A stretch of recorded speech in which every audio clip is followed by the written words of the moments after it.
নমস্কার দাদা, আমার নাম অরিন্দম সরকার। আমরা অ্যারিজ অ্যাগ্রো কোম্পানির তরফ থেকে এসেছি। আপনার নাম কি? মুজাফফর হোসেন। মুজাফফর হোসেন। আপনার বাড়ি? গোবিন্দপুরে। গোবিন্দপুর, উত্তর দিনাজপুর। আপনি এই বেগুনের চাষ কত বিঘা জমির উপর করছেন? এইটাতে 10 কাঠা লাগাইছি।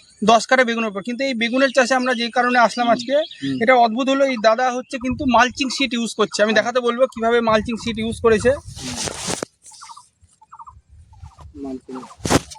আপনি কত বছর ধরে মালচিং শিট ইউজ করছেন?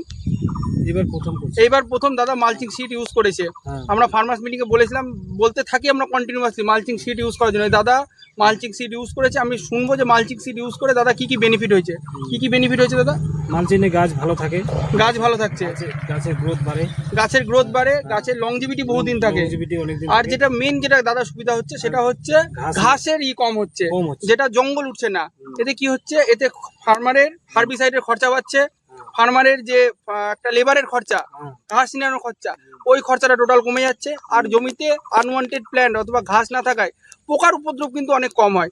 মাঝখানের জায়গাগুলো যেখানে পুরো মালচিং শিট দেওয়া আছে সেখানে কিন্তু পোকা বহুত কম, বহু পোকা একদম নাই বললে চলে। কিন্তু ধারের জমিগুলো যেখানে পাশের জমিতে মালচিং শিট নাই বলে ওই জমিতে ঘাস থাকার ফলে এই জমিতে এখানে এফেক্টেড হয়েছে কিছুটা। কিন্তু এই জমির মাঝখানটুকু যেখানে পুরোপুরি মালচিং শিট করা আছে এবং যেখানে কোনো ঘাস নেই সেখানে কিন্তু গাছ অনেক ভালো। আমি দেখাতে বলবো গাছগুলো একবার।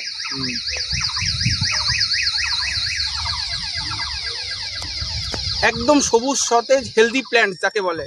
এবার আমার দাদা যেটা কাজের জন্য আমরা এসেছিলাম, দাদা আমাদেরকে বলছিল অ্যারিজের কি প্রোডাক্ট ইউজ করলে দাদার ফুল ফলের সংখ্যা প্রচুর পরিমাণে বৃদ্ধি পাবে। তাই জন্য আমরা আজকে দাদাকে বাংলায় লিখে সাদা কাগজে আমরা প্রেসক্রিপশন করে দিয়েছি। দাদা তার নিয়ারেস্ট রিটেলারের কাছে গেলে সব মাল পেয়ে যাবে। ইভেন আমরা আমাদের স্টাফের নাম্বারও দিয়ে দিয়েছি যাতে উনি রেগুলার কন্ট্যাক্টে থাকতে পারেন।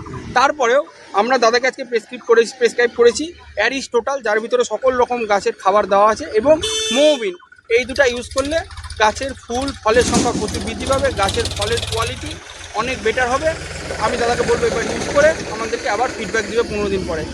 ধন্যবাদ দাদা। এটা ইউজ করবেন, এটা লিটার প্রতি 2 গ্রাম করে, এটাও হচ্ছে লিটার প্রতি 2 থেকে 3 ml করে দিয়ে আপনি জমিতে স্প্রে করবেন। গোটা গাছ বিকালবেলা 4টার পরে ভিজিয়ে দিবেন, তাহলে 2 থেকে 3 দিনের মাথায় আপনি রেজাল্টটা বুঝতে পারবেন। ধন্যবাদ, সময় দেওয়ার জন্য অনেক ধন্যবাদ।